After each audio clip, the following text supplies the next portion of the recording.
Hi dears, welcome back. അപ്പോൾ ഇന്നും ഞാൻ വന്നിരിക്കുന്നത് നല്ല കുറച്ച് ടിപ്സുകളുമായിട്ടാണ്. അപ്പോൾ എല്ലാവരും വീഡിയോ ഒന്ന് ഫുള്ളായിട്ട് സ്കിപ്പ് ചെയ്യാണ്ട് കണ്ടു നോക്കുക കേട്ടോ. വീഡിയോ ഇഷ്ടപ്പെടുകയാണെങ്കിൽ മറക്കാണ്ട് ഒന്ന് ലൈക്കും കൂടി ചെയ്ത് സപ്പോർട്ട് ചെയ്യുക. അപ്പോൾ നമ്മൾ ദിവസവും ഗ്യാസ് ഉപയോഗിക്കുന്ന സമയത്ത് നമ്മൾ അറിയാണ്ട് നമ്മൾ ചെയ്തു പോകുന്ന ചെറിയ ചെറിയ കാര്യങ്ങൾ കൊണ്ടാണ് നമുക്ക് ഒരുപാട് ഗ്യാസൊക്കെ കൺസ്യൂം ആവുന്നത്. അതുകൊണ്ട് തന്നെ നമുക്ക് ചെയ്യാൻ പറ്റിയ നല്ല കുറച്ച് ടിപ്സുകളുമായിട്ടാണ് ഞാനിന്ന് വന്നിരിക്കുന്നത്. അപ്പോൾ ഉറപ്പായിട്ട് നിങ്ങൾ വീഡിയോ ഒന്ന് ഫുള്ളായിട്ട് സ്കിപ്പ് ചെയ്യാണ്ട് കാണുക കേട്ടോ. അപ്പോൾ നമുക്ക് നമ്മുടെ ആദ്യത്തെ ടിപ്പ് ഒന്ന് കണ്ടു നോക്കാം. നമ്മൾ ഗ്യാസ് യൂസ് ചെയ്യുന്ന സമയത്ത് നമ്മുടെ ഫ്ലെയിമിൻ്റെ കളർ ഇതുപോലെ റെഡോ അല്ലെങ്കിൽ ഓറഞ്ചോ ആയി മാറുകയാണെങ്കിൽ ആ ഒരു ഫ്ലെയിമിന് തീരെ ചൂടുണ്ടാവില്ല എന്നുള്ളതാണ് അർത്ഥം. അതുമൂലം തന്നെ നമുക്ക് ഒരുപാട് ഗ്യാസ് വേസ്റ്റ് ആവും കേട്ടോ. കറക്റ്റായിട്ട് കത്തുന്നുണ്ട് എന്നുള്ളത് നമുക്ക് ആ ഒരു ബ്ലൂ ഫ്ലെയിമിലാണ് നമ്മുടെ ഗ്യാസ് കത്തുള്ളൂ. അപ്പോൾ നല്ല കറക്റ്റായിട്ട് ചൂടുണ്ടാക്കും. ഇതുപോലെ കളർ ചേഞ്ച് ആയാലും നമുക്ക് ആ ഒരു ഫ്ലെയിമിന് ആ ഒരു തീക്ക് ചൂട് കുറവായിരിക്കും കേട്ടോ. അതുകൊണ്ട് തന്നെ നമുക്ക് ഒരുപാട് ഗ്യാസ് വേസ്റ്റ് ആകും. അങ്ങനെയുള്ള സമയത്ത് നിങ്ങൾ ആ ഒരു ഗ്യാസ് യൂസ് ചെയ്യാണ്ട് കൊണ്ട് ഇതുപോലെ ബർണർ നമുക്ക് ആ ഒരു സ്റ്റൗവിൽ നിന്ന് സെപ്പറേറ്റ് ചെയ്ത് ഇതുപോലെ നമുക്ക് വൃത്തിയാക്കി എടുക്കാവുന്നതാണ്. ആ ഒരു ഡസ്റ്റോ അടപ്പോ എന്തെങ്കിലും നമുക്ക് ബർണറിൽ ഉണ്ടാവുന്നത് കൊണ്ടാണ് നമുക്ക് ആ ഒരു ഫ്ലെയിമിൻ്റെ കളർ ചേഞ്ച് ആവുന്നത്. അപ്പോൾ നമുക്ക് വേഗം നമുക്ക് ആ ഒരു ബർണർ എടുത്ത് നമുക്ക് ഇതുപോലെ ഒന്ന് ക്ലീൻ ചെയ്തെടുക്കുകയാണെങ്കിൽ പിന്നീട് നമുക്ക് ആ ഒരു പ്രശ്നം ഉണ്ടാവില്ല. അതല്ലാണ്ട് കൊണ്ട് നിങ്ങൾ അങ്ങനെ തന്നെ യൂസ് ചെയ്യുകയാണെങ്കിൽ നിങ്ങളറിയാതെ ഒരുപാട് ഗ്യാസ് നിങ്ങൾക്ക് വേസ്റ്റായി പോകും കേട്ടോ. അപ്പോൾ നമുക്ക് ഈ ബർണർ എങ്ങനെ വൃത്തിയാക്കി എടുക്കാം എന്നുള്ളതൊന്ന് കണ്ടു നോക്കാം. അപ്പോൾ ഞാൻ വൃത്തിയാക്കുന്ന സമയത്ത് നിങ്ങൾക്ക് ആ ഒരു ബർണറിലുള്ള വ്യത്യാസം അറിയാൻ വേണ്ടിയിട്ട് ഞാനിവിടെ ഒരു ബർണർ മാത്രമാണ് ഇപ്പോൾ വൃത്തിയാക്കി എടുക്കുന്നുള്ളൂ. അപ്പോൾ അതിന് വേണ്ടിയിട്ട് ഞാനിവിടെ ഒരു കണ്ണാടി ബൗളിലേക്ക് ഒരു ബർണർ ഇട്ട് കൊടുത്തിട്ടുണ്ട്. അതിലേക്ക് 1 ടേബിൾ സ്പൂണോളം ബേക്കിംഗ് സോഡ ഇട്ട് കൊടുക്കുന്നുണ്ട്. പിന്നീട് ഞാൻ ഇട്ട് കൊടുക്കുന്നത് ഈനോയാണ്. ഈനോ ഏത് ഫ്ലേവർ ആണെങ്കിലും കുഴപ്പമില്ല. നമുക്കതൊരു പാക്കറ്റ് അതും കൂടെ ഈ ഒരു ബർണറിൻ്റെ മുകളിലേക്കായിട്ട് ഇട്ട് കൊടുക്കാം. അപ്പോൾ ഞാൻ 2 ബർണർ ഇവിടെ യൂസ് ചെയ്യുന്നില്ല. ഒരു ബർണർ മാത്രമാണ്. കാരണം നിങ്ങൾക്ക് ആ ഒരു എത്രത്തോളം നമ്മുടെ ബർണർ വൃത്തിയായി കിട്ടുന്നുണ്ട് എന്നുള്ളത് അറിയാൻ വേണ്ടിയിട്ടാണ്. അപ്പോൾ ഇനി നമുക്ക് നല്ല ചൂടോട് കൂടിയ വെള്ളം കൂടെ അതിൻ്റെ മുകളിലേക്കായിട്ടൊന്ന് ഒഴിച്ചു കൊടുക്കാം. നിങ്ങൾ ഇതുപോലെ ബർണറൊക്കെ ക്ലീൻ ചെയ്യുന്ന സമയത്ത് സ്റ്റീൽ പാത്രങ്ങളൊക്കെ ഉപയോഗിക്കാണ്ടിരിക്കുക കേട്ടോ. സ്റ്റീൽ പാത്രങ്ങളിൽ നമുക്ക് കറക്റ്റായിട്ട് ഒരു കെമിക്കൽ റിയാക്ഷൻ നടക്കില്ല. അതുകൊണ്ട് തന്നെ നമ്മൾ വിചാരിച്ച പോലെ നമുക്ക് ആ ഒരു ബർണർ വൃത്തിയായി കിട്ടില്ല. ഇതുപോലുള്ള കണ്ണാടി ബൗൾ എന്തെങ്കിലുമൊക്കെ യൂസ് ചെയ്തിട്ട് നിങ്ങൾ ബർണർ ക്ലീൻ ചെയ്യാൻ വേണ്ടിയിട്ട് ശ്രദ്ധിക്കുക. അപ്പോൾ ഇതാ ബർണർ നമ്മൾ ഇതുപോലെ ഒരു 10 മിനിറ്റ് ഒന്ന് സോക്ക് ചെയ്യാൻ വേണ്ടിയിട്ട് വെക്കുക. അപ്പോൾ തന്നെ നിങ്ങൾക്ക് കണ്ടാൽ അറിയാം 10 മിനിറ്റ് കഴിഞ്ഞ പാടെ നമുക്ക് ആ ഒരു ബർണറിലുള്ള അഴുക്കൊക്കെ നല്ല രീതിക്ക് തന്നെ ഒരളവിൽ റിമൂവായി കിട്ടിയിട്ടുണ്ട്. ഇനി നമുക്ക് ആവശ്യമുള്ളത് ഇഞ്ചിയാണ്. ഇഞ്ചിയുടെ തൊലിയാണ് കേട്ടോ ഞാനിവിടെ എടുക്കുന്നത്. നന്നായിട്ട് ഗ്രേറ്റ് ചെയ്ത് നമുക്ക് ആ ഒരു തൊലി കൂടെ നമുക്ക് യൂസ് ചെയ്യാം. അപ്പോൾ അതാ ഇഞ്ചിയുടെ തൊലി ഞാൻ നല്ല രീതിക്ക് തന്നെ ഇവിടെ ഗ്രേറ്റ് ചെയ്ത് എടുത്തിട്ടുണ്ട്. ഇനി ഞാൻ അതിലേക്ക് ഇട്ട് കൊടുക്കാനുള്ളത് ഒരു സമയം നമ്മൾ യൂസ് ചെയ്യാൻ പാകത്തിനുള്ള ഒരു കോൾഗേറ്റ് ആണ്. ആ ഒരു അളവിൽ കോൾഗേറ്റും കൂടെ ചേർത്ത് കൊടുക്കുന്നുണ്ട്. ഇനി നമുക്കിവിടെ ആവശ്യമായിട്ടുള്ളത് ഏതെങ്കിലും ഒരു ഡിഷ് വാഷ് ലിക്വിഡാണ്. അപ്പോൾ അതും കൂടെ ഒരു 1/4 ടീസ്പൂണോളം ഞാനിവിടെ ചേർത്ത് കൊടുക്കുന്നുണ്ട്. എന്നിട്ട് നന്നായിട്ട് നമുക്ക് ആ ഒരു ഇഞ്ചിയും കോൾഗേറ്റും അതുപോലെ തന്നെ ഡിഷ് വാഷ് ലിക്വിഡും കൂടെ നന്നായിട്ടൊന്ന് മിക്സ് ചെയ്തെടുക്കാം.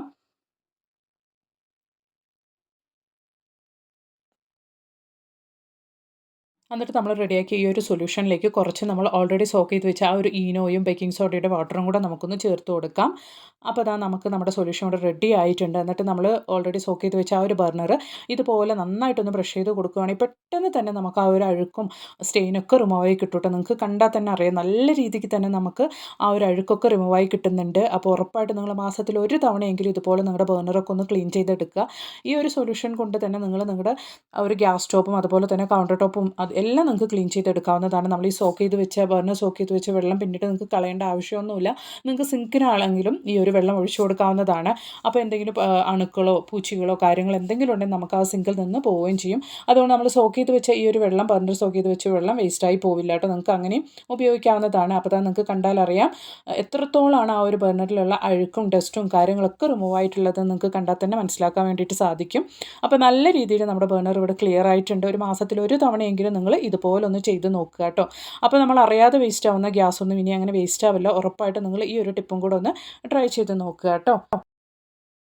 നമ്മൾ ബർണർ ശ്രദ്ധിക്കുന്ന പോലെ തന്നെ നമ്മുടെ ബർണർ സ്റ്റാൻഡും അതുപോലെ തന്നെ ഗ്യാസ് സ്റ്റോപ്പും നമ്മൾ ശ്രദ്ധിക്കണം. അഴുക്കും കാര്യങ്ങളൊന്നും പടിയാണ്ട് കൊണ്ട് നമ്മൾ ശ്രദ്ധിക്കണം. അപ്പോൾ ഞാൻ ഉണ്ടാക്കിയ ആ ഒരു സൊല്യൂഷനിലേക്ക് കുറച്ചും കൂടെ നമ്മൾ ആ ഒരു സോക്ക് ചെയ്ത് വെച്ച വെള്ളം കൂടെ ചേർത്ത് ഈനോയും അതുപോലെ തന്നെ ബേക്കിംഗ് സോഡയൊക്കെ ഇട്ട് സോക്ക് ചെയ്ത് വെച്ച ആ ഒരു വെള്ളം കൂടെ ചേർത്ത് ഇതുപോലെ ഞാൻ ഗ്യാസ് സ്റ്റോപ്പിലേക്ക് ഒന്ന് ഒഴിച്ചു കൊടുക്കുന്നുണ്ട്. എന്നിട്ട് നമുക്ക് ന്യൂസ് പേപ്പർ എടുത്ത് നന്നായിട്ടൊന്ന് സ്ക്രബ് ചെയ്ത് കൊടുക്കുക കേട്ടോ. ഇതുപോലുള്ള ഗ്യാസ് സ്റ്റോപ്പൊക്കെ ഗ്ലാസ് സ്റ്റോപ്പ് ആകുമ്പോൾ നിങ്ങൾ ന്യൂസ് പേപ്പർ കൊണ്ട് ഇതുപോലെ ക്ലീൻ ചെയ്ത് കൊടുക്കുകയാണെങ്കിൽ ഒരു പോറലും കാര്യങ്ങളൊന്നും ഉണ്ടാവില്ല. അതിന് വേണ്ടിയിട്ടാണ് ന്യൂസ് പേപ്പർ ഉപയോഗിക്കുന്നത്.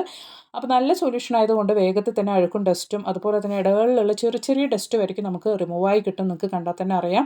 ഇതുപോലെ ഇടയിൽ ആ ഒരു നമ്മുടെ ബർണർ സ്റ്റാൻഡിലുള്ള അഴുക്കും കാര്യങ്ങളൊക്കെ നല്ല രീതിക്ക് നമുക്ക് റിമൂവായി കിട്ടും കേട്ടോ. അപ്പോൾ ഇതുപോലെ നിങ്ങൾ ചെയ്യുക. ഗ്ലാസ് ടോപ്പൊക്കെ ആണെങ്കിൽ ന്യൂസ് പേപ്പർ കൊണ്ട് തന്നെ മാക്സിമം നിങ്ങൾ വൃത്തിയാക്കി എടുക്കാൻ വേണ്ടിയിട്ട് ശ്രദ്ധിക്കുക. അപ്പോൾ നല്ല രീതിയിൽ തന്നെ നല്ല ഷൈനായിട്ട് തന്നെ നമുക്ക് നമ്മുടെ ഗ്യാസ് സ്റ്റോപ്പ് കിട്ടും.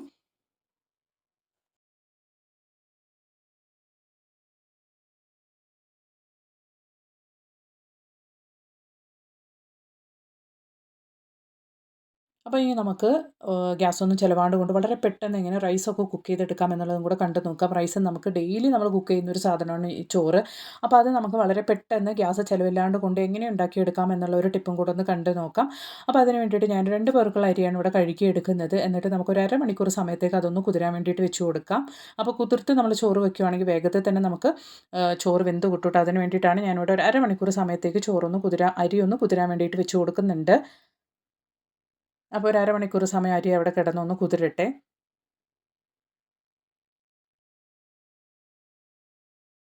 അപ്പോൾ ഇതാ കുക്കറിലേക്ക് ഞാനിതാ ഈ ഒരു അളവ് വെള്ളം ഒഴിച്ച് കൊടുക്കുന്നുണ്ട്.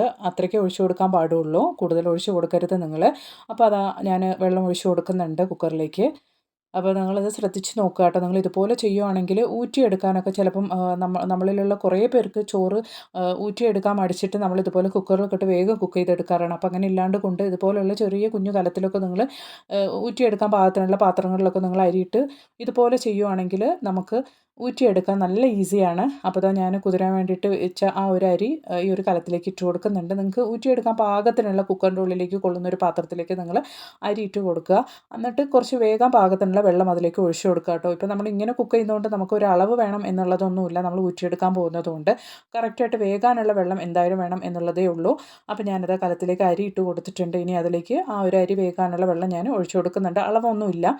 സാധാരണഗതിയിൽ ഞാൻ ഒരു ബൗൾ അരി എടുത്താൽ 2 ബൗൾ വെള്ളം എന്നുള്ള റേഷ്യോയിലാണ് വെച്ച് കൊടുക്കാറ്.